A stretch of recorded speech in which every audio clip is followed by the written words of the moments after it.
Hi everyone, this is Penny of Witch Astrology, and as you can see, I'm not actually in my video today because I've been sick all week and I don't feel like being pretty, so I've somewhat sillily decided to use the Hermit card to represent me because the Hermit hides and I'm not going to show anyone my messy, unbrushed hair right now. And my nose is just a little bit red from having to use so many tissues all throughout the week.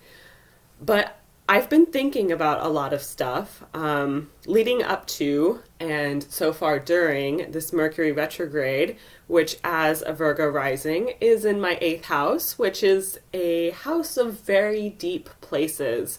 It represents all kinds of obscure concepts, but really ultimately, the eighth house is about cycles. And it's about things that we can't necessarily control or prevent. They're things that are meant to happen. It's like the cycle of life. It's birth, it's death, it's paying back what is owed. It's completion of things. It's the beginning of things. It's the end of things. It's everything. So I feel like that's given me some like really kind of deep, profound thoughts. And even though I've been here sick at home basically all week and I don't have many events to talk about, I do feel like I have some thoughts to share. And one thing I've really been analyzing in my head is heartbreak. I think heartbreak is something that affects almost everyone, and it's not always heartbreak from a relationship or from an unrequited love or a breakup. Heartbreak isn't always of a romantic nature. Sometimes I think it's of ambitions and other types of desires. Sometimes it has more to do with our family.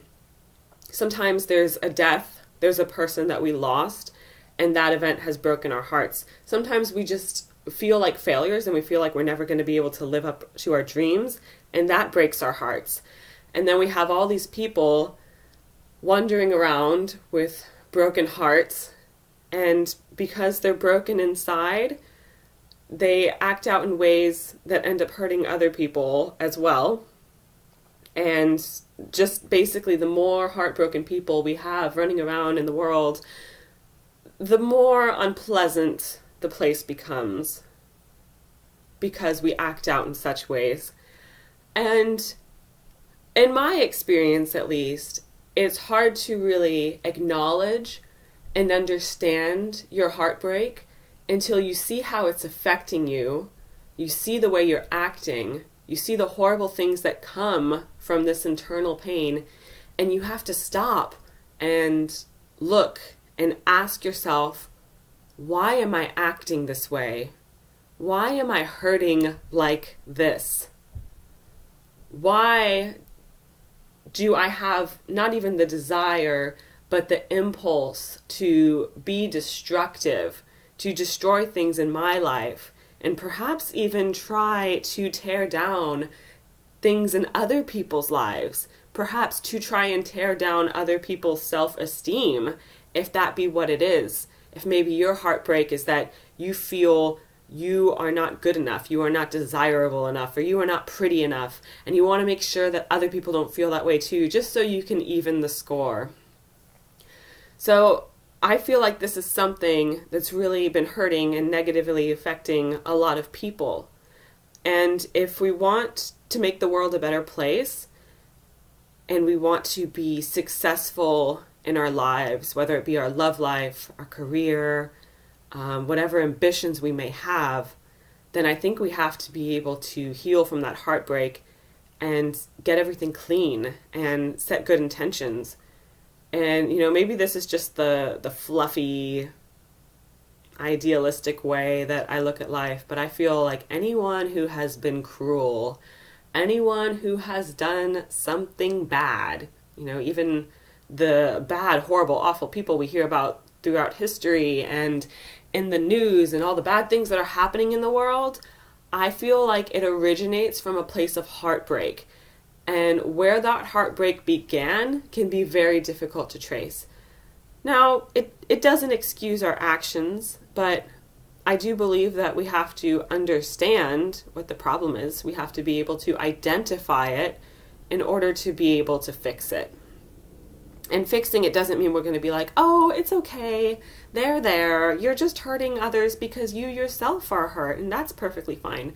No, it's not fine. It's never going to be fine. But if we can at least dig into it and understand the problem, rather than just being cruel and dismissing it and being like, nope, I don't want to think about it at all.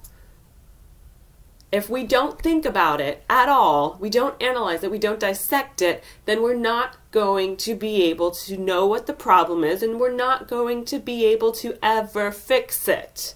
And that's something that I've always believed, even from the time I was like 15, 16, 14, however young I may have been. I was looking at the world and I'm like, wow, this is like the one thing that people are not doing. They're not asking, why does this happen? They say, what can we do to prevent it? What can we do to control the situation? We don't ask, why is this even a problem? You know, that's something our American society, at least, has not done very much of. So I think that's interesting. And I think it takes a really strong person to be able to like dismiss your initial reaction to how awful things are and have the strength to dig deeper and say, okay, why? Why? What is the reason? What is underneath this? What is the poison that's in the water that has caused people to act in this way? It takes a lot of strength. And, you know, it's not always great being strong like that. I personally, lately, I've felt broken down. I felt like there's things I don't want to have to deal with. I really don't. And sometimes we don't have to deal with them.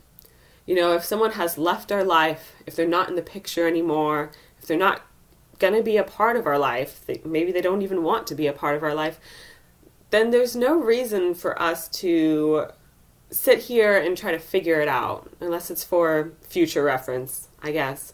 You know, we don't need to suffer from the pain inflicted by people who aren't even here anymore. So I've been trying to let go of some things in my own life. These are just my thoughts, and I'd be interested in hearing yours as well. I've been posting stuff about the Mercury retrograde in Aries, which has some interesting aspects to it as well. I did a quick general horoscope for each sign that I posted on Facebook, and I'm going to make more elaborate descriptions on just like what each sign is kind of going through right now, because I think this is really important. And I think Aries is actually a sign that's very misunderstood from like what I see people always posting about it, and it kind of like gives me a headache and makes me cringe. And I should probably make a video about the understanding Aries, or like what Aries are actually like really like and what the sign really represents, because I feel like there's been a lot of misrepresentation about Aries. But yeah, go ahead and follow me on Facebook and all that. I hope you liked the video. I know it's more of just like a listening experience, and there's nothing really visual to experience other than this poor lonely hermit. So enjoy the rest of your Sunday, everyone. Bye.